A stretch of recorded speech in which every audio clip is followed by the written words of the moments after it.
Hi sila. Sabihin mo. Ay naman. Hello guys. Ayan. Sunday. Ayan, Sunday ngayon guys. Pero nag-deliver kami kasi may natira kaming mga super bulky. Super bulky talaga kasi sobrang laki. 5 parcel lang yun pero punong-puno na yung sasakyan namin. Sumiksik pa si Kim. Magulo ka na sa mga followers natin. Ayan. Kamusta mo si Lola? Lola shut out. Lola shut out. Pakashare ng aming vlog. Kasi Papa na lang. Ayun pa. Wala siyang follower. Arlene Hunt.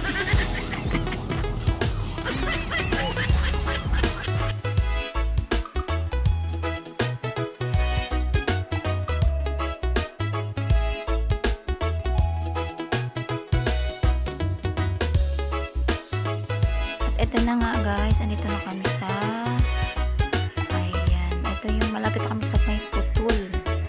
Ayan guys, o putol. Ito kasi hindi natapos. Ayan, medyo traffic nga tayo ngayon guys, no? Kasi bandang dito talaga guys, medyo traffic. Andito na kasi tayo sa SM North. Ayan, SM North. Pag dito talaga area, no, matraffic talaga to. Kahit Sunday. Ayan, syempre SM yan. Nasa galaan ng mga tao. Nasa loob ng mga mall.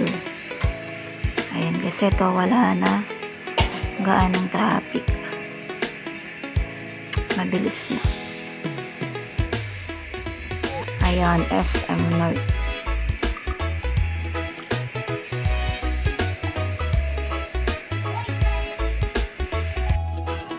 Ayan guys, ang sarap nga mag-mall ngayon guys. Kasi ang init ng panahon. Ang wala lang kaming deliver guys, nag-mall na rin kami. Kasi nakakatamad naman mag-mall nang wala kami bibilin. Diba guys, walang pera. Kaya sa bahay na lang tayo guys. Manahimik lang tayo sa bahay pag walang pera. Ayan, charot. Ayan guys, at ito na nga, medyo mabilis na ang aming biyahe. Wala na gaanong traffic. Ayan. Ayan, akit kami ng flyover guys. Ayan. Pag ganito talagang area. Ang area kasi namin guys is 2 at saka 4. Ayan, dinadaanan talaga namin tong area na to. Sa flyover. Ayan. Bandang Cubao. And meron pa kaming akitin bandang sa flyover ng GMA building sa tapat. Ayan guys, aakyat pa kami doon guys. Ayan, ito talaga yung ruta namin pag area 2 kami kasi Cubao. Ayan, maglayo, sobrang layo. Ayan guys, ayan, sobrang sarap lang dito bumaya guys pag wala talagang traffic. Ayan, sobrang bilis lang. Ayan, pero pag sobrang traffic dito, nako, by Monday siguro bukas sobrang traffic na. Ayan guys, sobrang super bulky. Ayan, dalawa na yung natanggal guys, oh. Dami talaga namin deliver, super lucky eh. Bigat. Bigat ng item guys, sobrang laki pa. Ayan, dalawa na lang siguro yung aming ita-drop. 5 drop lang namin to eh.